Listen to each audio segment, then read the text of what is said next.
Vamos que vamos, queridas crianças. Cá está o tio Renê mais uma vez com vocês. Hoje, para a gente fazer uma breve revisão do que a gente aprendeu nesse primeiro bimestre, né? Um bimestre árduo, né? Mas necessário, onde a gente aprendeu várias coisas sobre ciências. De tal forma que nessa aula eu quero rememorar, relembrar, retomar os temas que a gente viu e mais do que isso, eu quero mostrar para vocês que esses temas não foram à toa, que eles estão numa sequência onde as coisas fazem sentido. Vamos ver isso melhor a partir do próximo slide. Então veja só, nós trabalhamos dois grandes tópicos, que foi o ambiente dinâmico e o planeta Terra. Dentro de cada um desses tópicos, a gente viu vários temas. Então, vamos para o primeiro tópico. O primeiro tópico, o ambiente dinâmico. Nesse tópico, o primeiro tema foi a vida na Terra. Nessa ocasião, eu disse para vocês que a vida na Terra surgiu há 3,8 bilhões de anos. Como eu disse, há muito tempo atrás, ok? E há 3,8 bilhões de anos nas condições da Terra primitiva. E essa vida foi se diversificando para formar toda a biodiversidade que a gente tem hoje, ok? E interessante que conforme a vida surge há 3,8 bilhões de anos, e conforme ela vai se diversificando, se diferenciando e ocupando vários meios ambientes, né? Ela também vai modificando o planeta Terra. Então, o planeta Terra influencia na vida, mas a vida também influencia no planeta Terra. De tal sorte que surge mais na frente os ecossistemas. Os ecossistemas, um ecossistema nada mais é do que a relação da comunidade com o meio ambiente. A comunidade são todos os seres vivos de uma região. E o meio ambiente são os componentes abióticos, os componentes não vivos. Temperatura, clima, luz, umidade.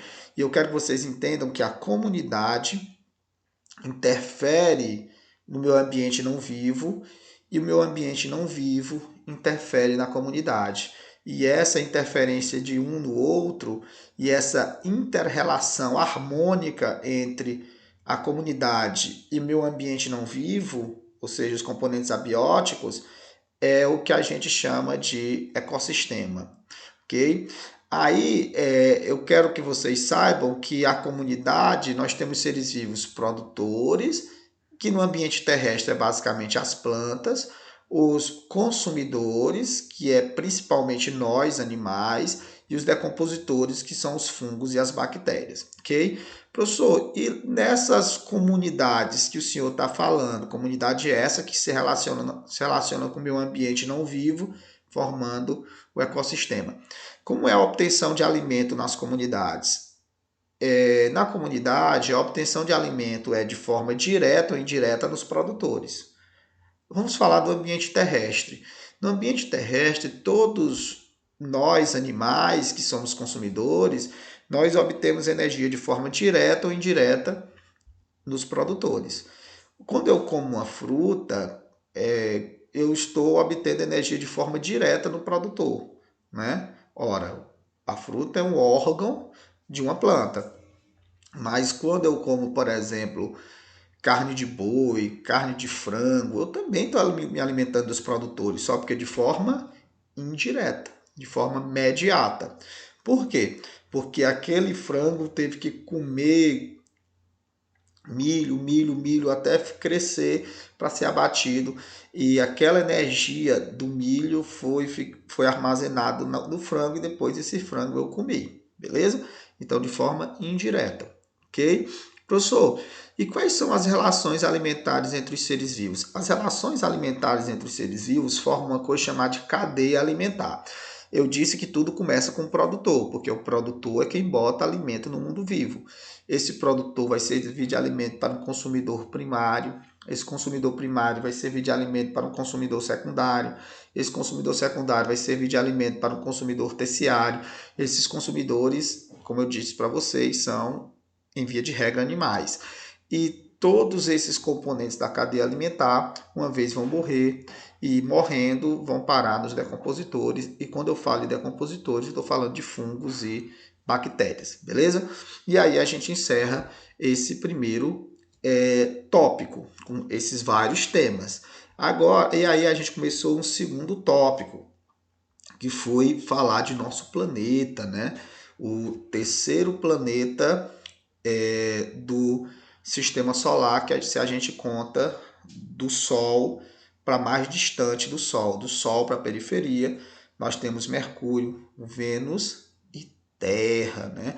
Então, como é esse nosso planeta Terra? A gente começou falando que a Terra é dinâmica, né? Eu falei para vocês que a Terra nem sempre foi como é hoje. Eu disse para vocês que a Terra, num passado muito distante, né, há 4,5 bilhões de anos, era uma bola de fogo, e a Terra foi se modificando, se transformando, até adquirir o formato, quando eu digo formato, seja a posição dos continentes que o planeta Terra tem hoje, né? Se a gente for ver, na época dos dinossauros, por exemplo, todos os continentes estavam juntos, coladinhos, formando um grande continente chamado de Pangeia, né? Isso 250 milhões de anos, né? Na época dos dinossauros. Então a Terra é dinâmica. A Terra nem sempre foi como é hoje, ou seja, no passado não existiam certas montanhas que hoje existem, assim sucessivamente, né? E a Terra é dinâmica principalmente por conta do interior da Terra, né? Lembrando que o interior da Terra a gente não conhece assim de fato, de forma direta, mas de forma indireta, né? Através dos fenômenos meteorológicos, desculpa, fenômenos geológicos, né? Através dos fenômenos geológicos a gente imagina como é o interior da Terra. E a gente imagina que o interior da Terra nós temos a crosta terrestre, né? O manto e o núcleo, né? A crosta, que é a camada mais superficial, onde a gente vive, o manto, que ele é semissólido, né? São rochas pastosas, e o núcleo que é lava, né? Mas o interior do núcleo é sólido, que é ferro e níquel, né? Então é muito por conta dos movimentos do interior da Terra que faz com que aqui na crosta os continentes se movam, né? Os continentes se movem, o que a gente chama de fenômeno da deriva continental, né? Porque a crosta terrestre é formada de várias placas, né? Que se movem sobre esse manto semissólido, que as famosas placas tectônicas. E por vezes essas placas se encontram uma com a outra, aí faz o encontro dessas placas faz com que ocorra o soerguimento, né? Esse soerguimento forma as montanhas, por exemplo. Okay? E por vezes isso causa também o vulcanismo, também causa os terremotos, enfim. Né? Então, o interior da Terra faz com que a Terra seja dinâmica. Né? Mas, além do interior da Terra, a gente falou dos gases, né, que estão ao redor da Terra, esses gases que formam a atmosfera. Né? A atmosfera é a parte gasosa do planeta Terra. A atmosfera a gente viu que é vários estratos, né? Que a gente tem a estratosfera. Vamos começar de baixo, né? Nós temos a troposfera, que é onde a gente vive, né? Até 20 quilômetros acima de nossa cabeça é a troposfera. E a troposfera é muito importante porque aqui na troposfera é onde acontecem os fenômenos atmosféricos, né? As chuvas, as tempestades, os furacões, enfim, ok? As geadas. Aí a troposfera, nós temos a estratosfera, onde fica a camada de ozônio, nós temos a mesosfera, né? A ionosfera e por último a exosfera. Né? Em seguida a gente falou sobre a formação da Terra. Né? A gente viu que a Terra surgiu, como eu falei, há pouco tempo, há 4,5 bilhões de anos, né? e a Terra era uma bola incandescente, né? E a Terra foi resfriando, de tal forma que há 4 bilhões de anos surgiu uma atmosfera, né, que é a atmosfera da Terra primitiva, que é bem diferente da atmosfera de hoje, que é formada de metano, a Terra primitiva é formada de metano, amônia, hidrogênio e vapor de água, né? A de hoje é formada de oxigênio, 21%, nitrogênio, 70 e 78%, né? E o resto é CO2, 0,04%, e gases nobres, né?